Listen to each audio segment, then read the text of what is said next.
Hi, this is Avinash. Please do subscribe Tree Media.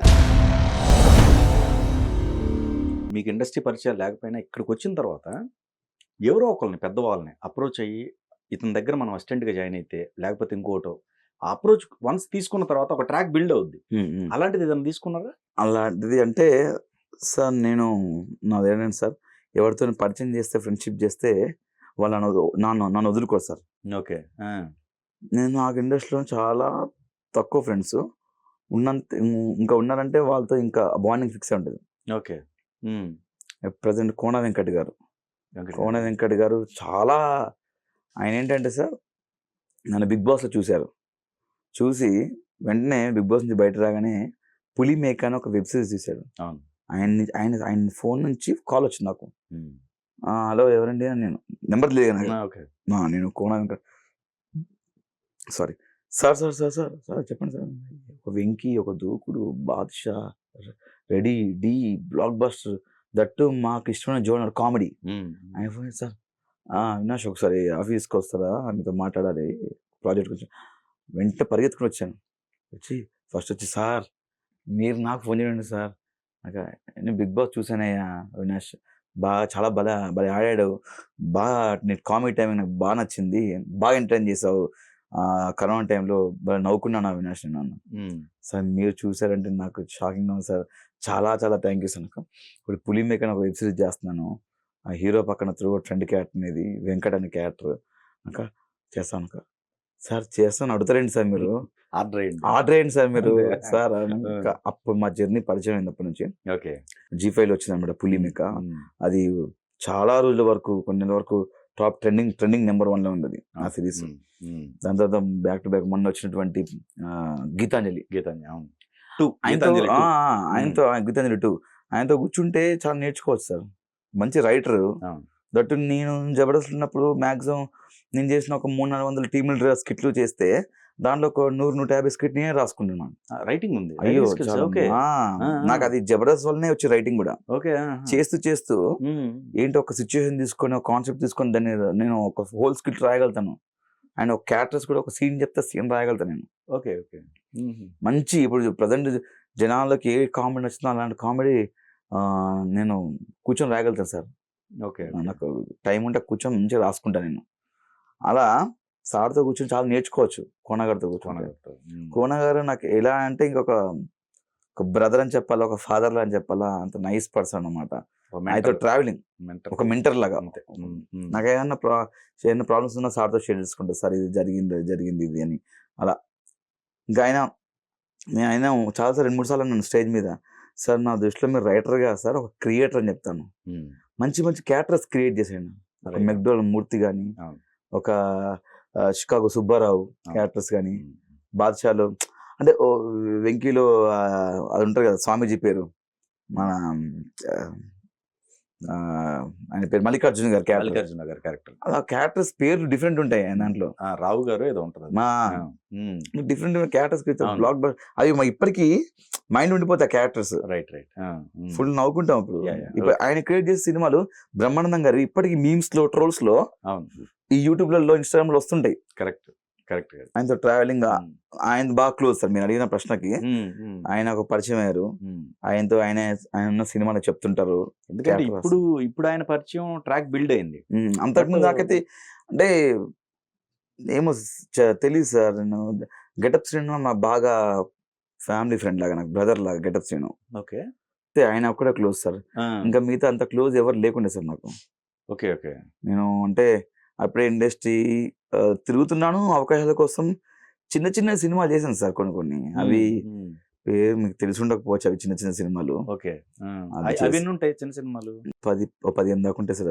అప్పుడు Jabardasth చేస్తున్నప్పుడే starting లో Jabardasth before అదే ఒక 2-3 చేశాను సార్. అంతే, జబర్దస్త్ రాకముందు వాట్ హ్యాపెండ్ 6 అని ఇంకోటి చేశాను సార్. అది రిలీజ్ కూడా కాలేదు సార్. అది చేశాను అంతే. ఓకే, బయట ఇన్ని కష్టాలు ఇన్ని చూసావు లైఫ్కి సంబంధించింది. సో అంటే అక్కడ జీవితం మీద ఒక బాధ్యత కావచ్చు, లేకపోతే ఎదగటానికి సంబంధించి ఎన్ని అడ్డంకులు వచ్చినా కానీ నిలబడగలుగుతారు అన్ని చూసిన వ్యక్తి. వన్స్ అక్కడికి వచ్చిన తర్వాత ప్రొఫెషన్లో కూడా మరి చాలా ఒడిదుడుకులు. జబర్దస్త్లో నవ్వించడమే కాదు, వెనక బ్యాక్ ఎండ్ చాలా మంది రకరకాల వ్యక్తులు రకరకాల జరుగుతూ ఉంటాయి, కిందకి లాగాలను లేకపోతే ఇంకోటి వాటిని ఎలా ఫేస్ చేసావు మరి? అక్కడ నేను చెప్పా కదా సార్, ఆ. అంటే మేబీ అంటే మీకు ఈ ప్రశ్నకు మీకు ఈ ప్రశ్న ఎందుకు వచ్చినది ఆ, మీకు ఎవరైనా షేర్ చేసుకుండొచ్చు, లేకపోతే మీరే ఎవరి దగ్గర వినొచ్చు. కానీ ఆ, నేను ఉన్నప్పుడు రాజకీయాలు చేయడానికి ఆసక్తి ఆ యొక్క కానీ ఎక్కువ జరిగాయి అక్కడ. నేను ఎక్కువ నేను ఆ జరిగాయి. స్కోప్ ఇవ్వలేదు సార్ ఎవరికి. ఓకే. ఎందుకంటే ఆ. రాజకీయాలు ఎప్పుడు చదువుతాయంటే సార్, ఒక్కడు మనిషి వీక్ ఉన్నప్పుడు, ఓకే. ఆ మనిషి దాన్ని ఎదుర్కోలేనప్పుడు, మనిషి ఒక నిస్సహాయ స్థితిలో ఉన్నప్పుడు, వాడి పొజిషన్ అటు ఇటు ఉన్నప్పుడు రాజకీయాలు జరుగుతుంటాయి సార్. ఓకే. అండ్ ఇంకోటి, మనిషి స్ట్రాంగ్గా ఉన్నప్పుడు, మనిషి మంచి పొజిషన్ ఉన్నప్పుడు వాడిని తీసేయాలి అంటే రాజకీయ అక్కడ ఎలా ఉంటుంది సార్, డైరెక్ట్ ఏం చెప్పరు సార్. ఏమంటే గ్యాప్ ఉంటుంది, గ్యాప్లోనే మనం అర్థం చేసుకోవాలి. రెండు స్కిట్లు గ్యాప్ ఇచ్చామంటే నాకు అర్థం చేసుకోవాలి, ఇంకా అయిపోయింది మన దాన్ని. బట్ నాకు నేను ఉన్నప్పుడైతే నాకు అలాంటివి ఏం ఫేస్ చేయలేదు సార్. నేను ఉన్నప్పుడు మ్యాక్సిమం అంతా బాగానే జరిగింది. నాకున్న డైరెక్టర్ నితిన్ భరత్ గారు, వాళ్ళు ఇప్పుడు వాళ్ళు ప్రదీప్ని హీరోగా పెట్టి సినిమా తీస్తున్నారు. వాళ్ళు మంచి బ్రదర్స్ సార్ నాకు. నాకు అవినాష్ ఇది చేస్తా అంటే బలం చేసేవాను. నాకు ఇది బాగుంటుంది అన్న అంటే ఓకే చేయరా బాగుంటుంది అన్న. వాళ్ళు ఉన్నప్పుడు నాకు బాగుండేది సార్. నితిన్ భరత్ ఉన్నప్పుడు ఓకే బాగుండేది. దాంతో వాళ్ళు వెళ్ళిపోయారు. వెంటనే వాళ్ళు వెళ్ళిన తర్వాత నేను జస్ట్ ఒక 6-7 months ఐ థింక్ 2019 వెంటనే 1 year నేను వచ్చేసాను. అవును వచ్చేసానంటే బిగ్ బాస్ వల్ల బయట రావడం జరిగింది. కానీ ఎందుకు అంత డెసిషన్ తీసుకున్నావు? అప్పుడు వరకు సంపాదించుకున్న అమౌంట్ ఏదైతే ఉందో అంత అమౌంట్ కూడా కట్టి ఇంకేముంది, జీరో కదా, అప్పుడు వరకు చేసిందంతా జీరోనేగా ఒక రకంగా చెప్పాలంటే. ఆ ట్రావెలింగ్ అంతా కూడా సార్ మీరు అన్నారు జీరో అని, అట్లా ఫైనాన్షియల్ గా పేరు వచ్చింది. నేను కట్టేటప్పుడు కూడా జీరోనే సార్. కట్టేటప్పుడు మర్చిపోయి తెచ్చుకున్నారు కదా కదా, నేను అప్పు తెచ్చుకున్నాను. కరెక్ట్. నేను ఎందుకు జీరో అంటే అప్పుడు ఇల్లు కొనుక్కున్నాను సార్. అదే టైంలో చూడండి సార్, నా దరిద్రం ఎట్లా వెంటాడిందంటే సార్, మీకు బ్యాక్ టు బ్యాక్ చెప్పేసి దరిద్రం ఎట్లా వెంటాడిందంటే 2019 మాకు 2019 మార్చి 22కి 23కి లాక్డౌన్ కదా. ఎప్పుడు ఫస్ట్ వేవ్ 19 కదా, 2019 2020 అంతే సార్. 19 నేను చేశాను, చేస్తున్నాను, అయిపోయింది. ఇల్లు కొనుక్కున్నాను. ఆ ఇల్లు కూడా నాకు డబ్బు సరిపోలేదు, వేరే అక్కడ అప్పు చేశాను. మనకొని ఇల్లు కొనుక్కున్నాను. ఎందుకంటే సొంత ఇల్లు అనేది ఒకటి మనకు ఉండాలి, భవిష్యత్తులో పెళ్లి చేసుకుందాం అనుకుంటున్నాను కాబట్టి ఒక ఇల్లు కొనుక్కున్నాను. మళ్ళీ ఇలాంటి ఇల్లు దొరకదు అని చెప్పేసి కొంచెం అప్పు తీసుకొని, కొంచెం లోన్ తీసుకొని ఇల్లు కొనుక్కున్నాను. సడన్ గా లాక్డౌన్, ఇటు ప్రతి నెల ఈఎంఐ కట్టాలి. లాక్డౌన్ షూటింగ్ లేవు. అక్కడ నుంచి నాకు అప్పటికే నాకు జబర్దస్త్ నుంచి ఒక 5-6 స్కిట్ల అమౌంట్ వచ్చేది ఉంది, అది అక్కడ లాక్ అయిపోయింది. డబ్బులు లేవు, ఈఎంఐ కట్టాలి. అప్పటికే 3 months కట్టలే ఈఎంఐ. బ్యాంక్ నుంచి ఫోన్లు, బ్యాంకులో వచ్చి సీజ్ చేస్తా అంటుండు. ఏం చేయాలి అర్థం కాని పరిస్థితిలో ఉన్నాను. ఇంకా అయిపోయింది పరిస్థితి. పెళ్లి కాలే ఇంకా అప్పటికి. కనీసం లాక్డౌన్లో వండుకుందాం అంటే కూరగాయలకు డబ్బులు లేవు. మళ్ళీ సేమ్ ఫస్ట్ పొజిషన్కి వెళ్ళి మళ్ళీ సార్ ఏదైతే నా బ్యాంకు యాక్సిస్ బ్యాంక్ ఇట్లా ఓపెన్ చేసి సార్ తిప్పి కొడితే ఒక 400-500 ఉన్నాయి సార్ డబ్బులు. అంటే ఏంది నేను అసలు ఎక్కడ మిస్టేక్ జరిగింది అని బాగా ఆలోచిస్తుంది సార్. లాక్డౌన్ ఒకటి మిస్టేక్, షూటింగ్లు ఉంటే రొటేట్ అయ్యే డబ్బులు, ఈఎంఐ వెళ్ళిపోయేది, వచ్చే డబ్బులు ఒక 4 స్కిట్లు ఆగిపోయాయి, ఈవెంట్స్ లేవు. ఓకే నేను జాగ్రత్త కొన్ని ఉంచుకోవాల్సింది అని చెప్పేసి ఎక్స్పెక్ట్ చేయలేదు. ఈ లాక్డౌన్ వస్తే మాకు తెలియదు కదా సార్. కట్ చేస్తే ఒక 1 month అవుతుంది సార్. కానీ బిగ్ బాస్ నుంచి ఫోన్. నేను అంతకుముందు అనుకున్నాను బిగ్ బాస్ అసలు పిలిస్తే పోకూడదని నేను అనుకున్నాను. కానీ పరిస్థితుల ప్రభావం ఏముందంటే సార్, ఫోన్ వచ్చింది, ఎంత ఇస్తారా, నేను వారానికి ఇంత అన్నది. ఇప్పుడు నేను అక్కడికి రావాలంటే సార్ జబర్దస్త్ వదిలేయాలి సార్. జబర్దస్త్ ఒక 3 months వదిలేయాలి. నేను మనం పర్మిషన్ అడుగుతా, వాళ్ళు ఎట్లా పంపిస్తారు అనుకోండి అంటే, నేను 3 నెలలు వదులుకుంటే సార్ నాకు ఇంత అమౌంట్ పోద్ది, దట్టు నాకు ఈవెంట్స్ పోతాయి, బయట ఈవెంట్స్, సినిమాలు పోతాయి, మరి నాకు దీని ప్రకారం నాకు ఏమౌంట్ ఇవ్వంటే సరే అని చెప్పేసి ఓకే అయిపోయింది సార్ బడ్జెట్ అక్కడ బిగ్ బాస్లో. నేను వెళ్ళి అడిగిన తర్వాత నో అన్నారు. జస్ట్ 3 months గ్యాప్ నో అన్నారు. అన్నాక అప్పటికి నాకు ఇంకా జీరోలో ఉన్నాను, చూసుకోండి ఇంకా జీరోలో నడుస్తుంది, ఆ దరిద్రం నడుస్తుంది. మరి పోవాలంటే ఏం చేయాలంటే 10 లక్షలు కట్టాలి, మీరు కాంట్రాక్ట్ బ్రేక్ చేస్తున్నాడు సార్. ఆ డబ్బులు లేక నేను బిగ్ బాస్కి వెళ్దాం అనుకుంటున్నాను యాక్చువల్లీ. పోతే నాకు ఇంత అమౌంట్ వస్తుంది 3 నెలల్లో నా ప్రాబ్లమ్స్ అన్ని సాల్వ్ అయిపోతాయి, అప్పులు కట్టుకోవచ్చు, ఈఎంఐ క్లియర్ చేసుకోవచ్చు, అంత వాళ్ళు నాకు ఇస్తా అందరు అమౌంట్. రైట్. అంటే నేను చేసిన అప్పు క్లియర్ అయిపోద్ది, ఈఎంఐ క్లియర్, అసలు లోన్ పోద్ది, రైట్. నాకు ప్రాబ్లమ్స్ ఏముండవు, ఇంకా ప్రాబ్లమ్స్ ఏముండవు, హ్యాపీగా నేను నా పని చేసుకో, సొంత ఇల్లు కూడా ఉంటుంది అన్నట్టు బ్యాంక్లో ఉండే ఏమన్నా అనుకున్నాను. అదే వాళ్ళు వద్దన్నారు. ఇప్పుడు ఏం చేయాలి, వీళ్ళ చేస్తే ఇంత వస్తుంది, ఆ డబ్బులతో నేను అప్పు క్లియర్ చేయలేను, క్లియర్ చేస్తే ఇంట్రెస్ట్ కట్టాలి మళ్ళీ అప్పులకి, ఇటు ఈఎంఐలు కట్టాలి. నేను వెళ్దాం ఫిక్స్ అయిపోయాను. 2-3 ఫ్రెండ్స్ దగ్గర డిసిషన్ అడిగాను, ఏమంటారు మీరు అని చెప్పింది వాళ్ళు, వాళ్ళ యొక్క నిర్ణయం వాళ్ళు చెప్పారు, బాగుంటుంది వెళ్ళమని చెప్పారు.